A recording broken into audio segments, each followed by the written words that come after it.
Yes. Okay, well I'm going to begin because I've only got 20 minutes. So hi, welcome. I'm Andy from CID. I'm an instructional associate. So I'm going to talk about sustainable assessment. So this is something that was introduced to myself and Marilyn and Garth when we went to the STELI conference in Halifax in June. It was a really amazing conference. This was the keynote, I think. One of the keynotes. Okay. So what I'm going to do is start with a question. Does the way we assess our students help them to learn both now and into the future?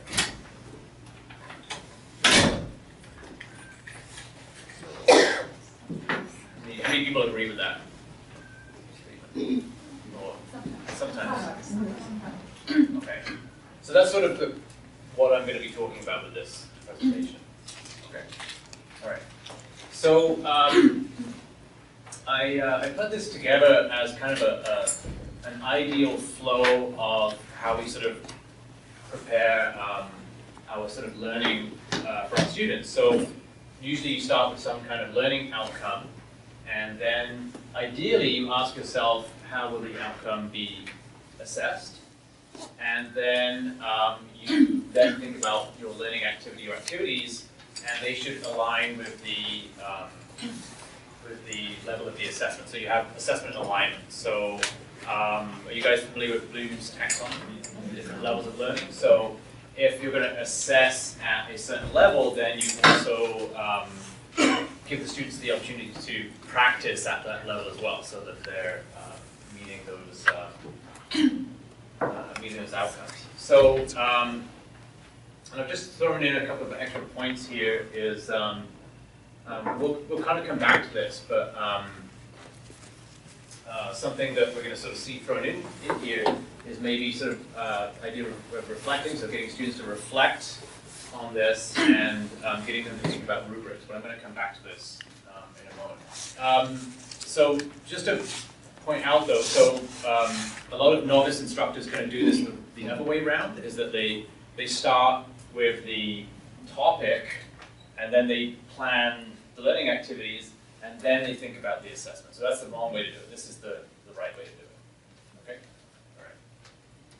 In my opinion. Okay. So these are some of the key points from this guy, this Australian guy, David Boon.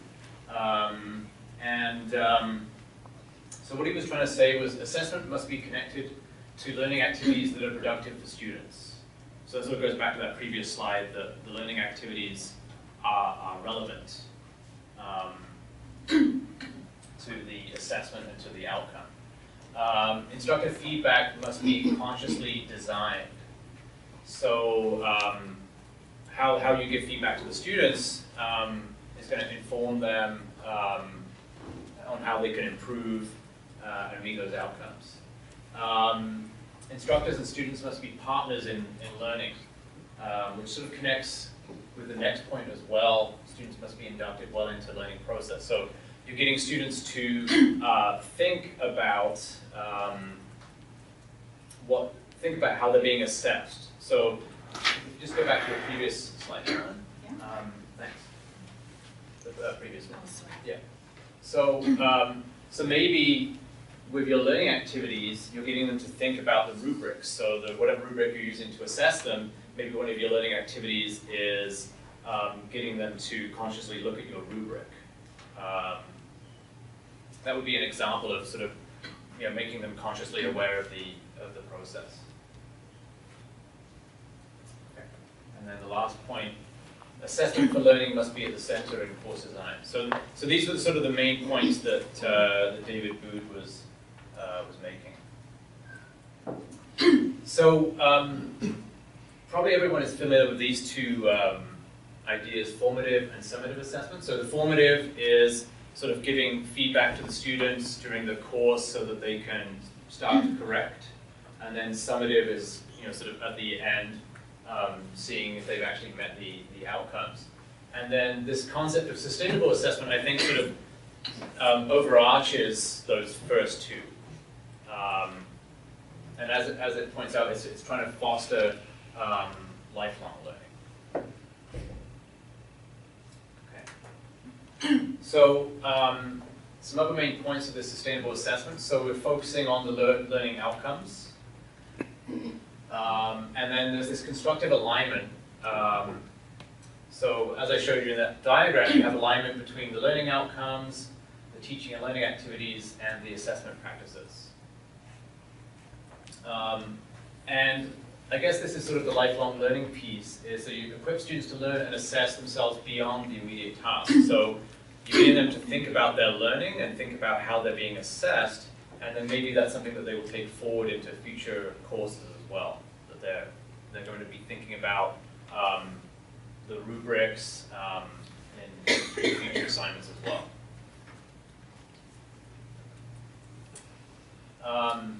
So some key features. So the students develop the capacity to make judgments about their own learning. So they're having to think about what they're doing. They can see themselves as being proactive. They manage their own learning and assessment, and it looks beyond the immediate content. So what I'm going to do is maybe just go to some examples. That one forward? I think go forward, yeah. Yeah. So here's an example that David presented to us. Imagine you've got a course and there are sort of 3 key assignments in the course. And in assignment 1, maybe assignment 1 is going to measure a couple of key outcomes. What you could do is structure this so that when you give feedback, the students can receive feedback on that assignment, and then when you do a follow-up assignment, assignment 2, the instructor can see if the students have improved in that particular outcome. So you're sort of closing the loop. So quite often when we give feedback on an assignment, we're not able to check to see if the students actually learned from our feedback. But in this process you can, because in assignment 2 you can actually see if they've achieved that outcome that you were hoping to measure. So you can sort of close the loop. So that's one example where you can sort of put this into practice. Okay, and then another example would be, let's say if you've got a course with sort of one big assignment, you can get the students to maybe do an exercise where they think about what a good example of that assignment would look like and sort of start establishing criteria. So they do the assignment, but then they attach a separate piece that explains how the assignment does or does not meet the criteria. So they're sort of assessing their work, as it were. And then the instructor would mark that assignment, but then the feedback would focus on the student's judgment. So that the students are reflecting on their work.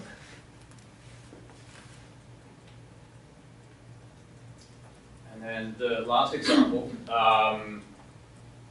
is, say the students complete an assignment and they, again,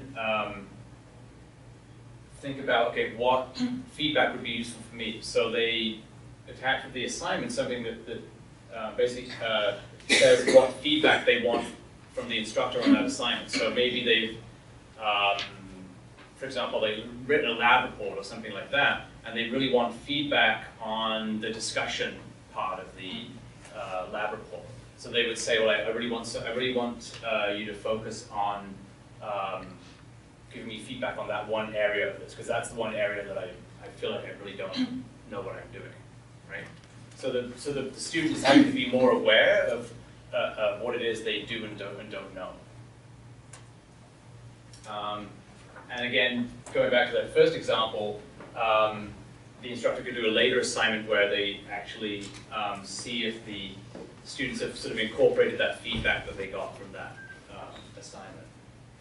So sort of hopefully you get the idea that the idea of this is to get the students to think about the requirements for assignments and to determine themselves if they're meeting those requirements, and to think about what it is they know and they don't know and what it is they need to improve on.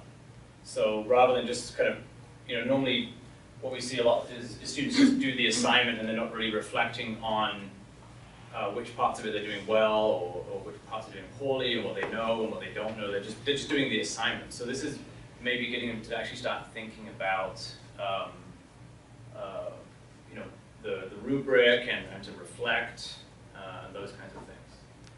And I guess the idea is by doing those things, the student will take that forward to future courses that they take, and be a more kind of reflective student in the future. So I think that's it.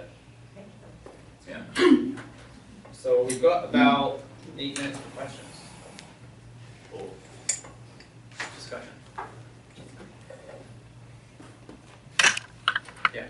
One of the challenges, well, I also teach some courses, and as program coordinator, when I look at the evaluations from some of my instructors, one of the challenges which are also reflected in the comments in those evaluations is there's a lot of diversity in the level of students' knowledge when they come to a course. Yeah. So some students already know some solid background information and material, they just want to take the step further, whereas some students are facing challenges trying to learn the fundamentals. So what can an instructor, what techniques will an instructor adopt to balance? Because when you are designing an assessments, they will not be assessing on that same uniform level to all the students.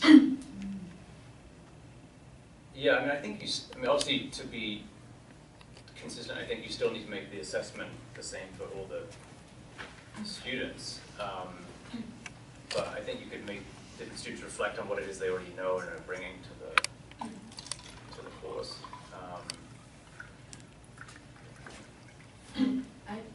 I guess I'm seeing this as being something that's better suited to like a longer term, starting students small with some of that metacognition and like self-assessment and everything, and it would build more towards the real goal of the sustainable assessment. We're both in continuing studies where we do sometimes have one-off classes. So how do you think, how realistic do you think it is to be able to try and incorporate some of this into those one-offs? I think you can still do that.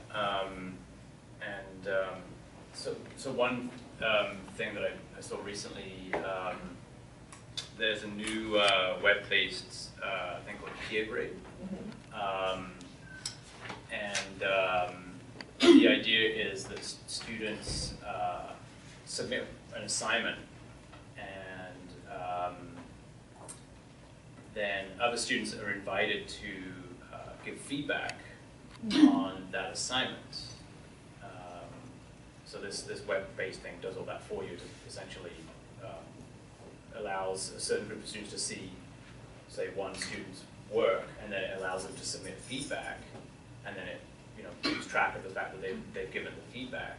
And what they found is that the students learn almost as much by giving the feedback than they do from doing the actual assignment. So I think there's still sort of small ways that you could incorporate this into a much smaller kind of unit of learning. And that's something where, if you do have people who have a different experience level, you can really take advantage of that, and they can almost sort of be helping you to teach, or using their expertise to help the other students, and maybe learning from that process as well.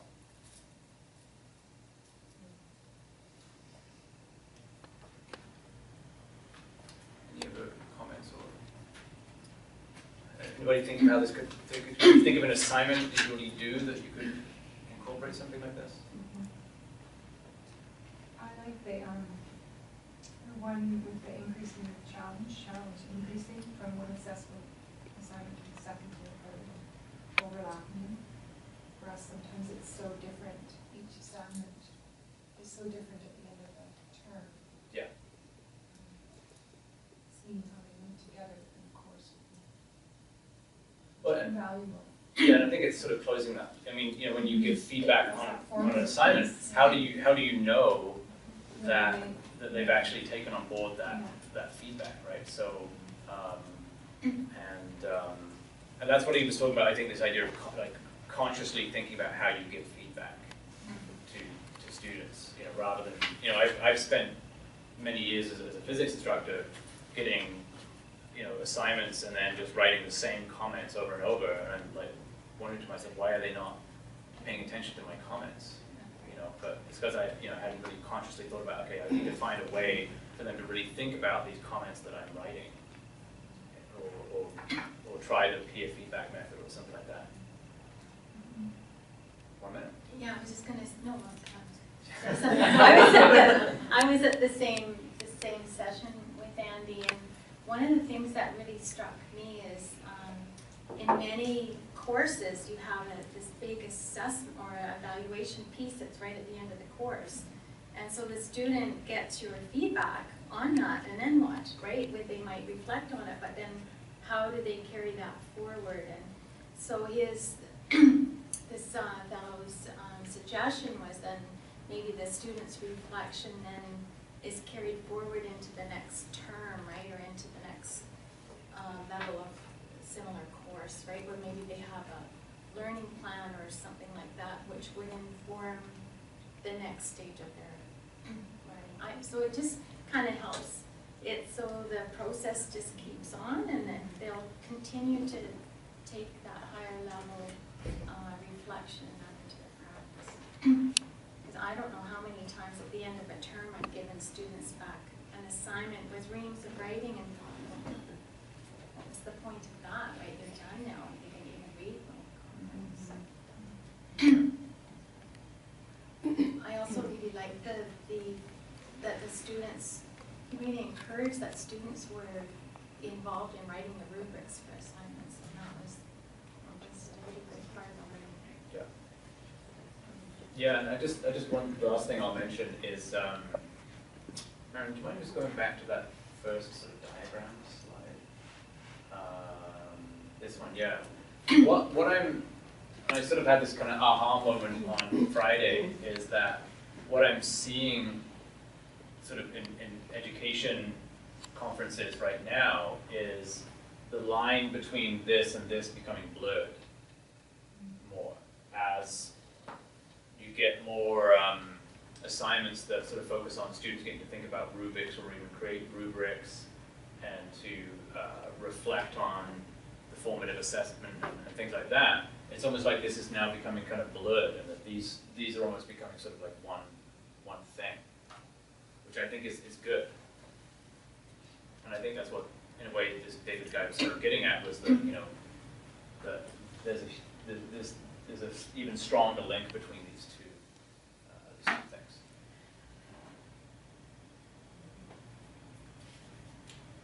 Okay. Gone. You're up. You want me to let it go?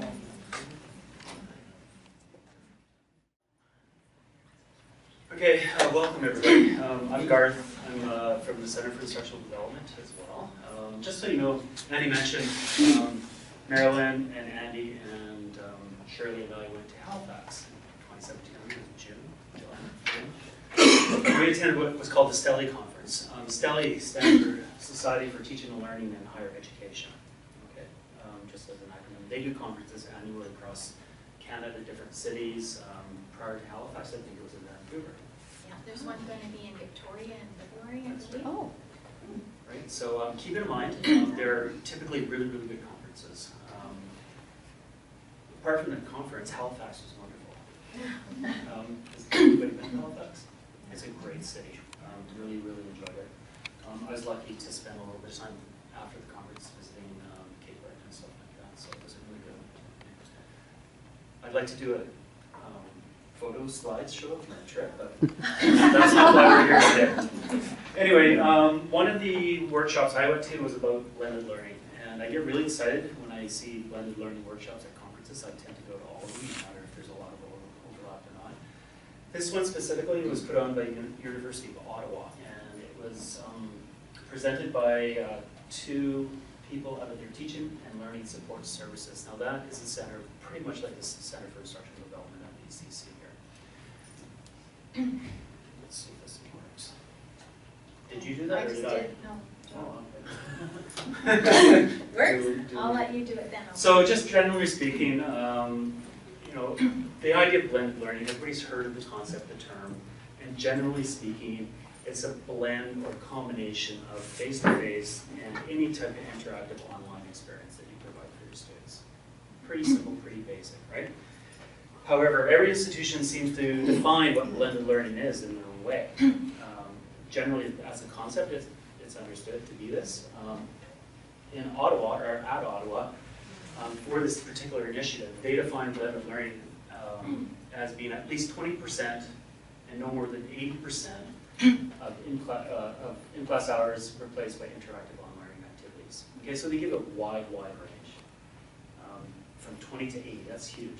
But that does capture the whole concept of blended learning. There is no hard, fast rule about how many hours of online and how many hours of face-to-face you should have in a class. It depends on a lot of different factors, like your subject, who your students are, where you're delivering this, resources you have available, and so on. So this is how they just define it for this initiative particularly.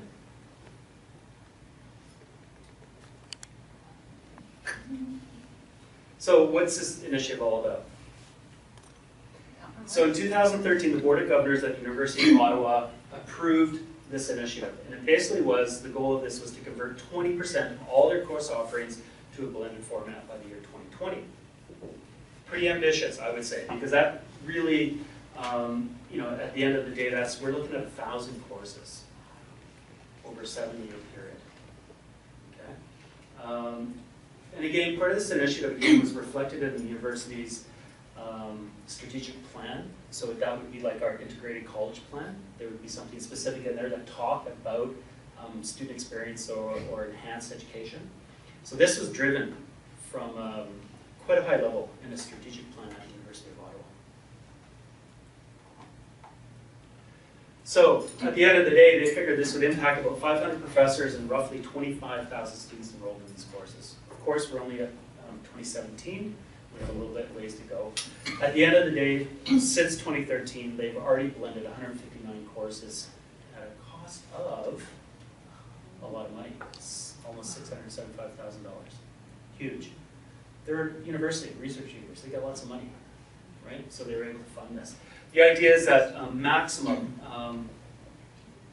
individual professors can ask for $5,000 to blend a course. If it's a departmental ask, then they can ask for more, usually like 10 grand or something like that. So it's a substantial ask, $5,000 to do a course. And you'll see a little bit about the nature of the work involved in that $5,000. So one of the drivers behind this was, we've all heard of blended learning, and generally speaking, I think we've all heard of the benefits of blended learning.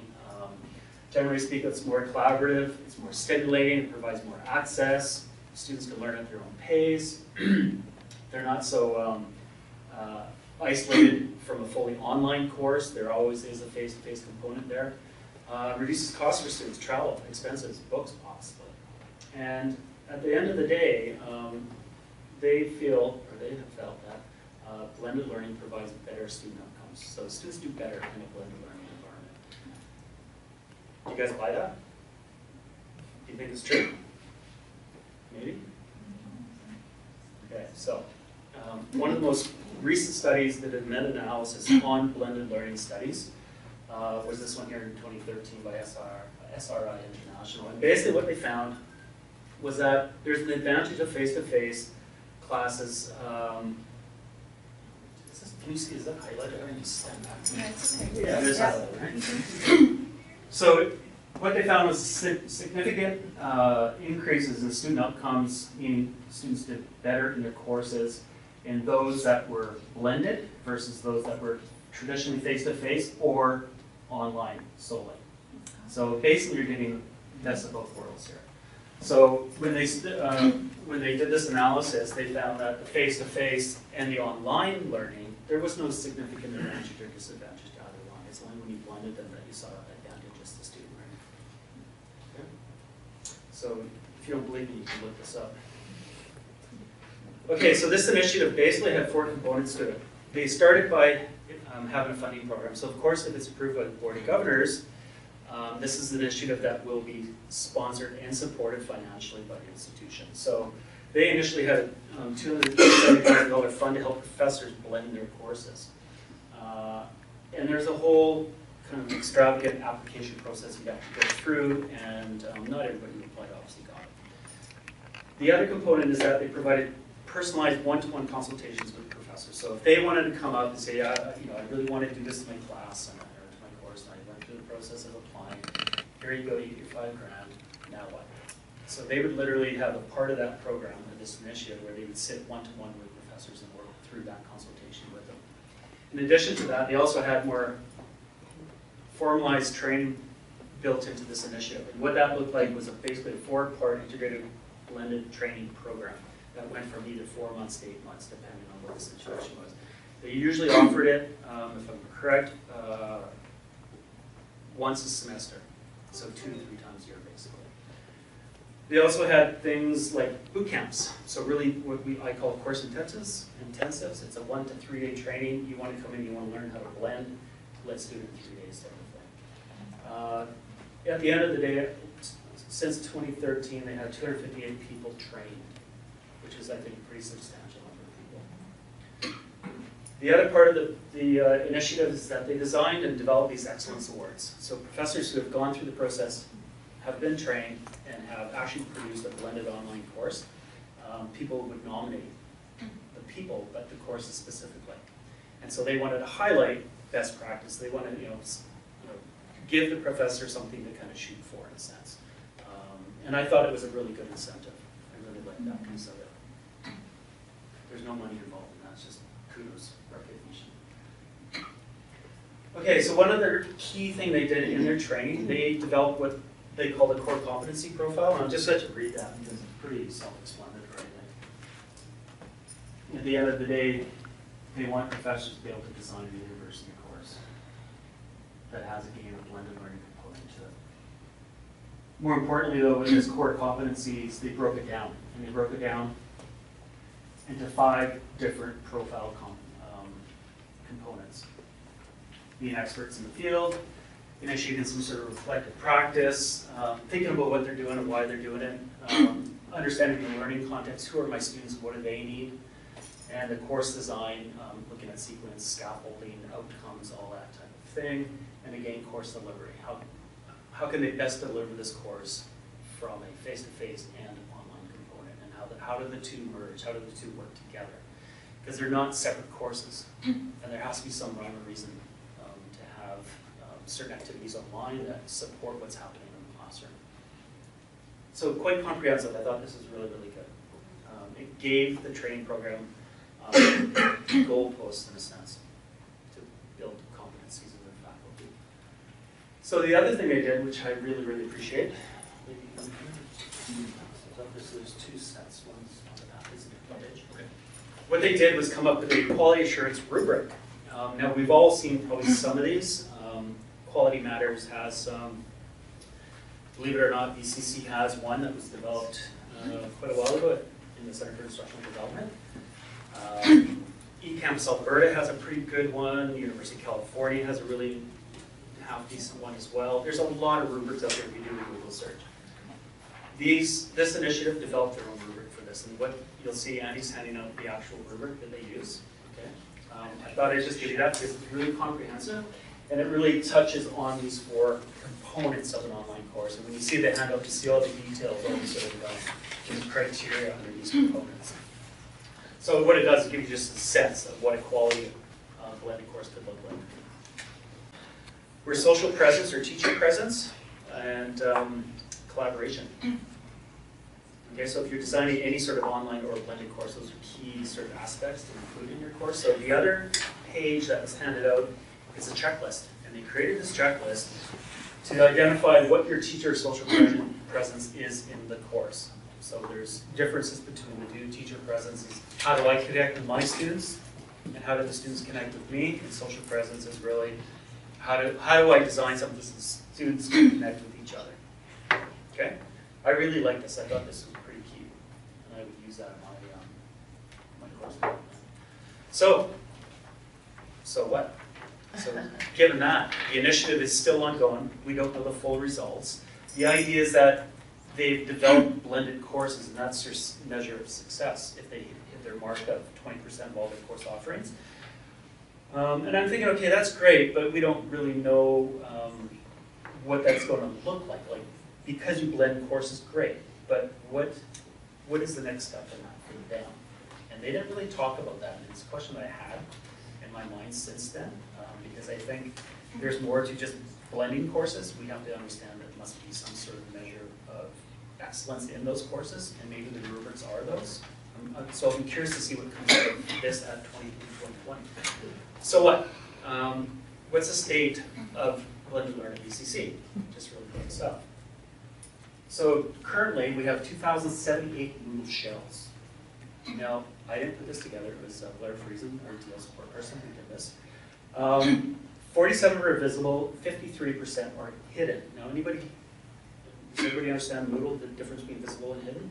So visible means your students can see it and access it. Hidden means it's not accessible usually. Okay, a lot of Moodle shells, right?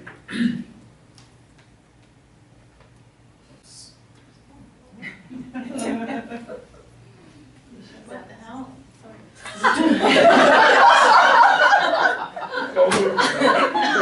Stay put. Okay, so in 2017, almost 70% of these courses, these Moodle shells, have been accessed, meaning viewed for any length of time. So what does that mean? What does that say to you? They've been accessed. So somebody, a student or faculty, has actually gone into it, logged into it, right, John? Yep. What is that? So what's the message here, or what does it say? So about 700 Moodle shells have been accessed in 2017. Yeah, so 30% are dormant. They're sitting there. But so 69% of the visible ones, or Yeah, all of them? that's my question. Yeah. All of them. Oh. Yeah, we didn't separate that up. This is kind of last minute gathering of data. Anyway, regardless, there's some dormancy going on in our Moodle courses, right? Based on 2017 fall term, there's roughly 2,900 active students taking or enrolled in about 440 courses, taught by 250 instructors. So of course, students can be enrolled in more than one course, and faculty can teach more than one course online as well. What we don't know is whether these are fully online courses, whether they're blended courses, and if they are blended, how much are they blended? Sometimes we don't know if the course on Moodle Shell exists simply as a repository for a faculty member or a department to collect resources and use it as sort of a repository or a place to keep documentation. Anyway, that's just a real quick snapshot of what's going on at GCC. So this initiative, I think, is a really good initiative, but what can we learn from this, from BCC perspective? And I think, obviously, we need to collect more data on our current state of Moodle courses.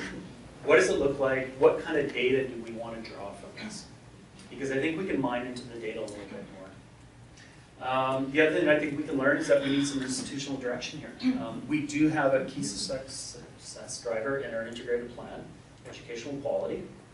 And I think that with institutional direction, we know the pathway forward. What does VCC envision for their blended learning or online in this college? And they have a learning management system working group, I think they're called. They Keep changing their name. But anyway, there is a working committee put together, and hopefully some of their conversations will lead to something like this. We also, and again, I mentioned the integrated college plan, we can align with that.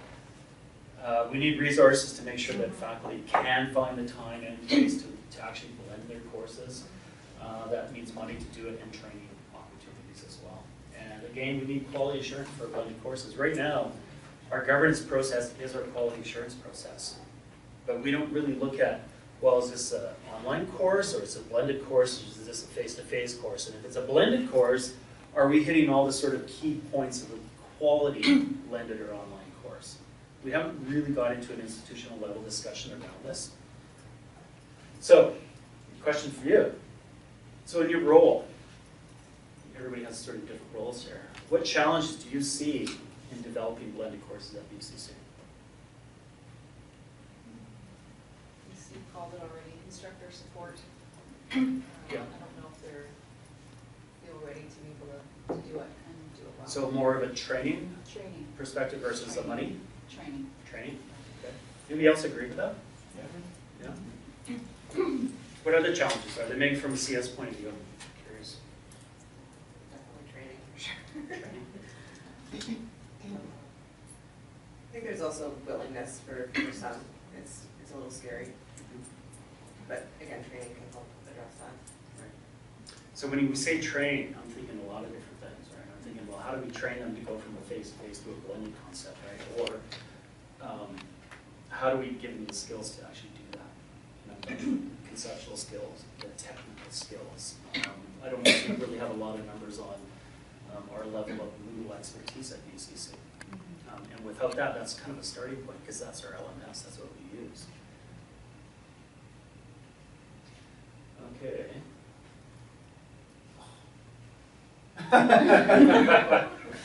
So again, another question for you is, you know, if you have a challenge, you see a challenge in your own professional, life, if you're doing a course or at a department level or even a governance level, what kind of support or what do you need to overcome these challenges? So again, if you're having, training is a challenge, maybe you don't have the solution collectively. I think we can, and I think it really does stem from an institutional guidance and direction on this. Because if we have that, then we know where we want to go in a sense, and we just have to kind of lay out the steps along the way to get there. And training is going to be a huge one. So, my last question for you. Oh, sorry, Julie. Kathy and I and a few of us went to the World Online Learning Conference in Toronto. Yes. In October. And some of the sessions, and just an example was Fanshawe College, they went to putting a lot of their courses online. And the biggest piece they had is that the instructors, the faculty, were the subject matter experts, and they had, where you guys are, the resources needed to put those courses into blended or online. So we weren't expecting them to have all the skills, but to be the experts. They call it course in a box. Course in a box kind of idea, but obviously they had the funding and all the rest of it. And I think that's really key is you can go ahead and train faculty, but you can't maintain those skills in order to do an online course without a lot of support. Well, with Ottawa, they in their teaching and learning support services area, consultation, you could meet with an educational developer. You can meet with an instructional designer. You can meet with a multimedia developer. Wow. They probably have some people that help with voiceovers on videos, because I think UBC has a person that does that. So they're fully resourced to do this. And that's what it takes to do a really, really good job at blended learning at any institution. Faculty can only go so far. And the current state of our institution, the CID, we can only go so far. I'm sorry, kind of gone a little over. So Give me the hook. All right, all done. Thank you. And some resources there. We can make these available to you. Sure. Yeah. Three handouts, I'll just pass them around. So a couple of the workshops that I went to at Stelly, I'm going to talk about. And then another one, the last one, is actually from a workshop I went to at a conference in Kelowna.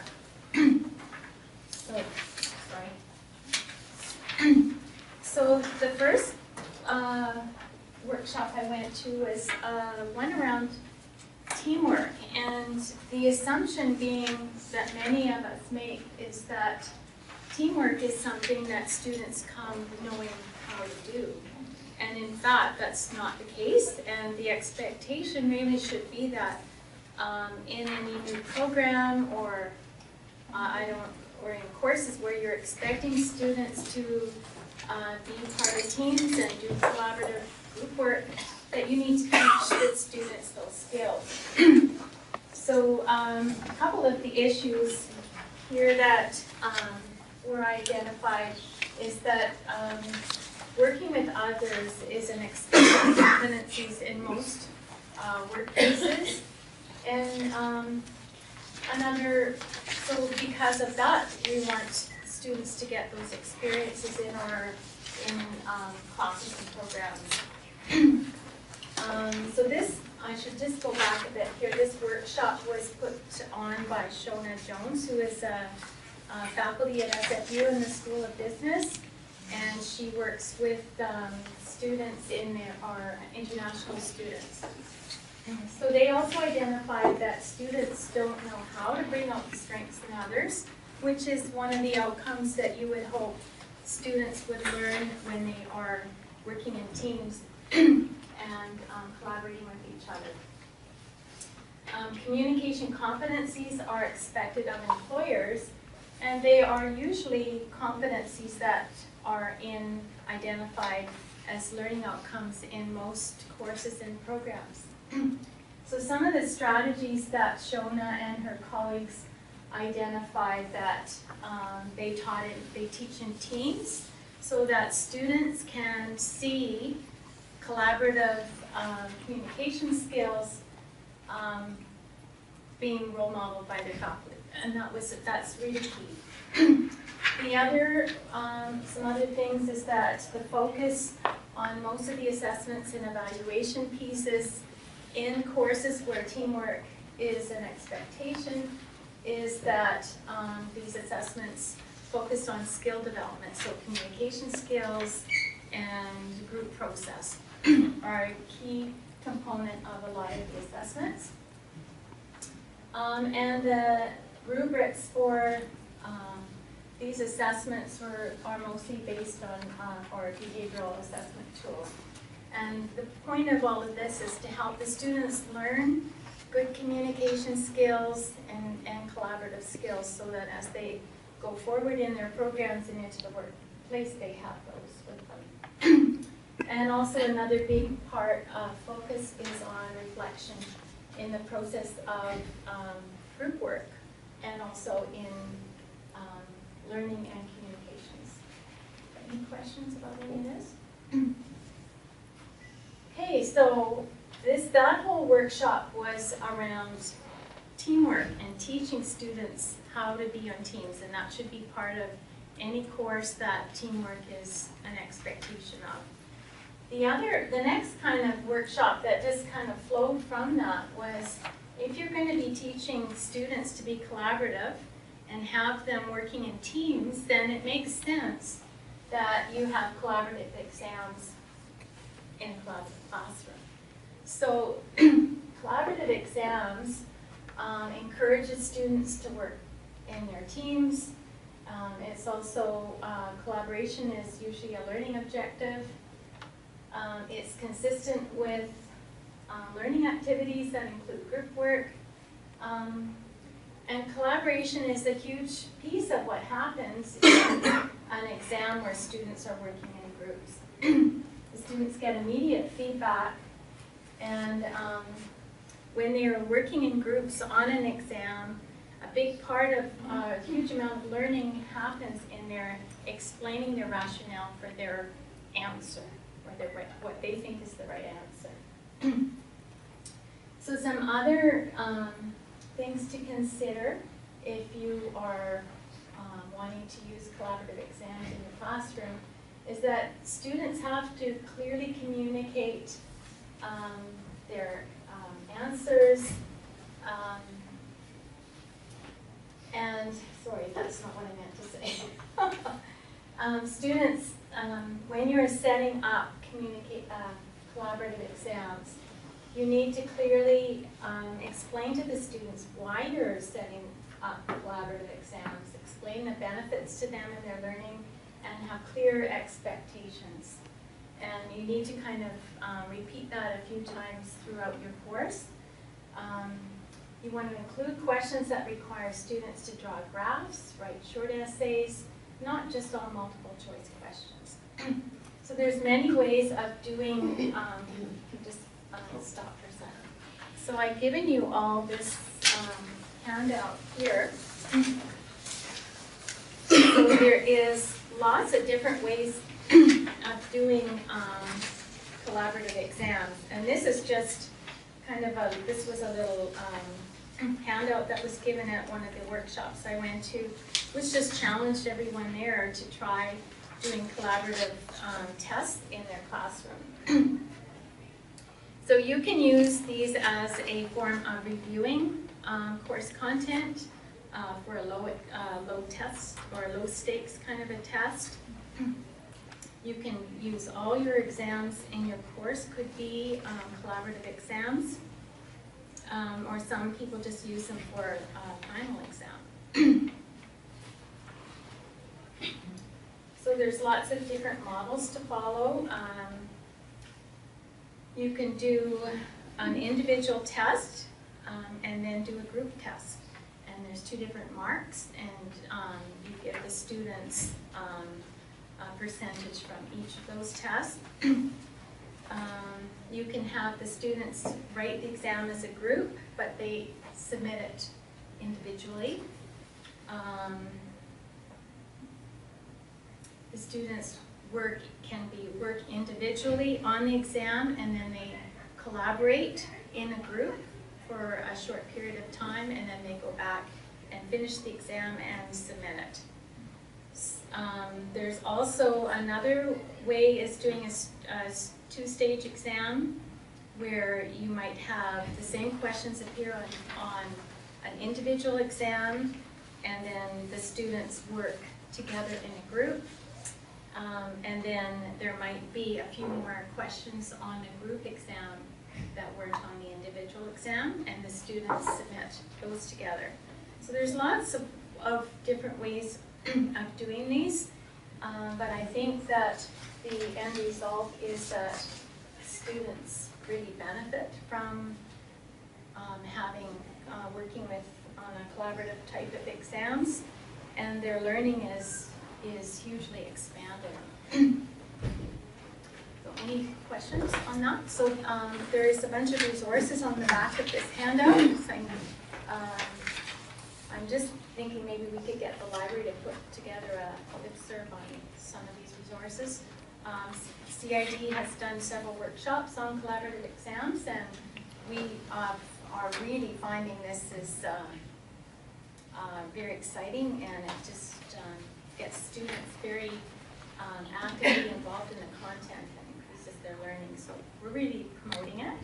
So if you're interested in us coming and doing a workshop, we can do that. Marilyn? Yes. With collaborative exams, how do you manage a feeling of where there's 1 or 2 group members might be more dominant or more, like, do you make it about the process of learning, or do you make it, like, it seems to me like we've all been in groups where like one person was doing all the work, and there's always a feeling of. So I think that the setting it up where you've got if you go back to the previous. So if you're setting up, I know this is about teamwork, but if you're setting up your course so it's all about teamwork and students working in groups together, and with a very clear expectation that they're supporting each other, that everyone is working equally together, then I think that it works better. We'll just go forward. There's lots of different ways of doing these kind of exams, and I think that you have to find one that works for your group of students. I mean, if you're finding it is work in process, everyone that I talked about with this workshop had tried, kind of different ways. Some of them worked really well and others didn't. So I think it's just a matter of figuring it out. The one that seemed to work really well was the exam where there was a few different questions on the group exam and different submissions. So the individual might submit their exam, and then the group does it together, and they get 2 different marks. And like there's many different ways. I think it's just trial and error and see which works the best for your group. Okay, so the next there's a website.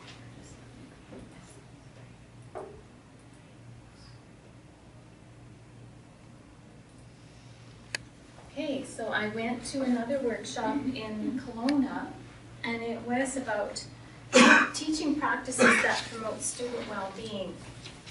And this was a study that was done at UBC in Vancouver. And this website here has all kinds of great resources on it. I'm just going to first of all go through. So there was a research study that was done, and one of the handouts I've given you kind of goes through the research. Okay, so they did this huge research project where they interviewed students to start with, and they found that students had a huge amount of stress and anxiety, sleep difficulties. They were getting lots of flu and colds, and increasing internet use and gaming because they were so stressed and they couldn't focus on their schoolwork. So this was identified as a huge issue by counseling and faculty. So the group of instructors, I think it was in the science department, they got funding to do a research project. Their question was, research shows that effective teaching supports student learning and that well-being supports student learning. Our question was, how do instructional practices affect student well-being? Could you just scroll down, please? So the faculty did a bunch of surveys. They did a data analysis, and then focus groups. They did instructor interviews. They did more data analysis. They did more focus groups and interviews. And what they found as a result of that is that students' well-being is improved through finding value in subject matter, finding value in the learning process, having courses that were structured in a way that they could easily make meaning of it, where the course material was delivered effectively, in other words, not all lecture, and students were, their learning was supported outside the classroom. Students felt connected to their peers,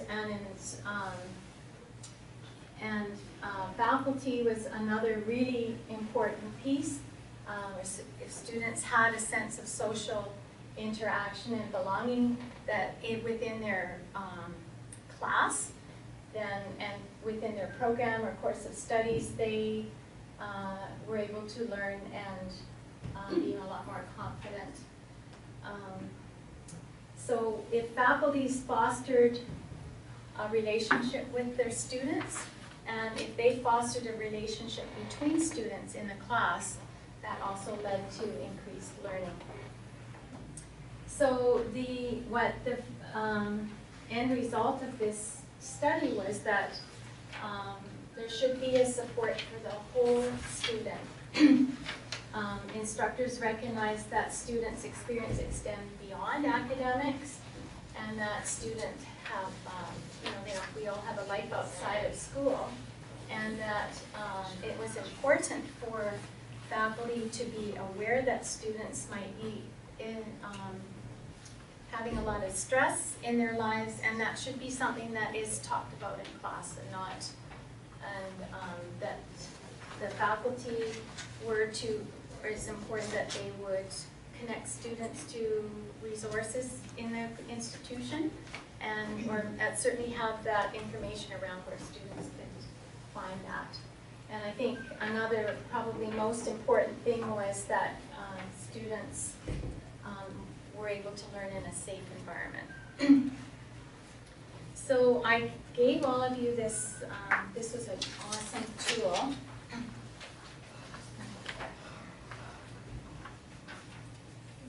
So on this website, there's this tool I'm just gonna pull up here. So this is what I gave you all, and it is in color. So these are strategies for teachers to promote student well-being. And so if you look on these handout, there's different shades of blue here. So the lightest shade here are strategies that are really quite easy to implement in your classroom. The ones that are medium blue are things that are, require a little bit of thought, and the ones that are dark blue are things that, you might need buy-in by your team of faculty. Anyway, so some of these things are really pretty easy strategies. These are things that have been identified by students that would really make their learning more effective. So one of the things, so there's kind of 3 different areas here. So through research, students and instructors identified several strategies to foster relationships in the classroom. So having short informal conversations with students, maybe before class, encouraging them to attend office hours, introducing yourself, smiling, that's a huge thing. So, if you're standing up in front of your classroom with a dour face, right, the students are going to be not feeling that you're an approachable person. Encouraging students to address you by your first name, and knowing your students' names and calling them by their first names is a huge piece. So I'm not going to bore you with going through all of these things, but there is some really great ideas here, and I encourage you to read through that. On that same website, there are some great, there's some video clips.